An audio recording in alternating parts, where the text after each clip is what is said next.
भारत के एक छोटे से कस्बे में रहने वाले 10 वर्षीय विजय को मार्शल आर्ट सीखने का बहुत शौक था। लेकिन बचपन में हुई एक दुर्घटना में बायां हाथ कट जाने के कारण उसके माता पिता उसे जूडो सीखने की आज्ञा नहीं देते थे। लेकिन उसकी जिद लगातार बढ़ती ही जा रही थी। तभी एक दिन उसके माता पिता उसे लेकर नज़दीकी शहर के एक मशहूर मार्शल आर्ट्स गुरु के पास पहुंचे। गुरु ने जब उसे लड़के को देखा तो उन्हें अचरज हुआ कि ये बिना बाएं हाथ का ये लड़का भला जूडो क्यों सीखना चाहता है।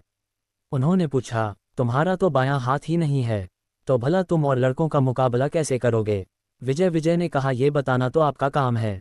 मैं तो बस इतना जानता हूं कि मुझे सभी को हराना है और एक दिन खुद मास्टर बनना है। गुरु उसकी सीखने की दृढ़ इच्छा शक्ति से काफ़ी प्रभावित हुए और बोले, ठीक है, मैं तुम्हें सिखाऊंगा, लेकिन एक शर्त है कि तुम मेरे हर एक निर्देश का पालन करोगे और उसमें दृढ़ विश्वास रखोगे। विजय ने हाँ में सिर हिलाकर सहमति दी। गुरु ने एक साथ लगभग 50 छात्रों को जूडो सीखना शुरू किया। विजय भी अन्य लड़कों की तरह सीख रहा था, पर कुछ दिनों बाद उसने ध्यान दिया कि गुरुजी अन्य लड़कों को अलग अलग दांव पेंच सिखा रहे हैं, लेकिन वो अभी भी एक किक का अभ्यास कर रहा है जो उसने शुरू में सीखी थी।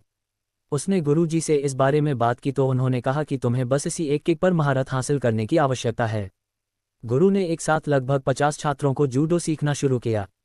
विजय भी अन्य लड़कों की तरह सीख रहा था, पर कुछ दिनों बाद उसने ध्यान दिया कि गुरुजी अन्य लड़कों को अलग अलग दांव पेंच सिखा रहे हैं, लेकिन वो अभी भी एक किक का अभ्यास कर रहा है जो उसने शुरू में सीखी थी।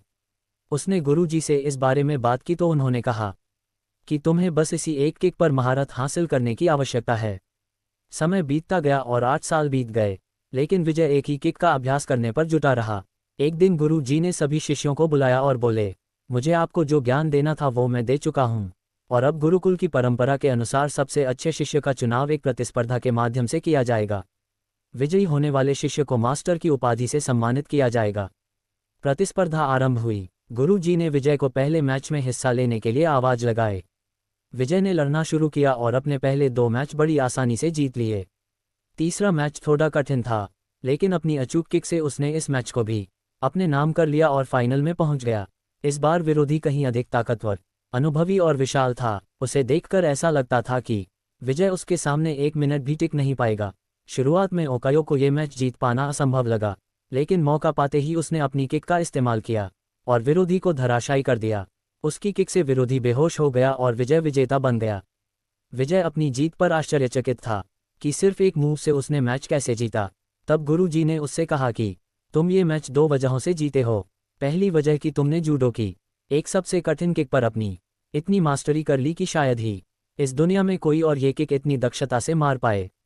दूसरी वजह कि इस किक से बचने का एक ही उपाय है, और वो है विरोधी के बाएं हाथ को पकड़कर उसे जमीन पर गिराना, जो तुम्हारे साथ संभव नहीं था। तब विजय को समझ में आया कि उसकी सबसे बड़ी कमजोरी को आज उसने अपनी सबसे बड़ी ताकत बना लिया है। दोस्तों, हर किसी के पास 2 विकल्प होते हैं, या तो वो जो चीज़ नहीं है उसका अफसोस करके रोता रहे, या उसी कमी को अपनी ताकत बनाकर एक मुकाम बनाए। विजय की दृढ़ शक्ति और विश्वास ने उसे विजेता बना दिया।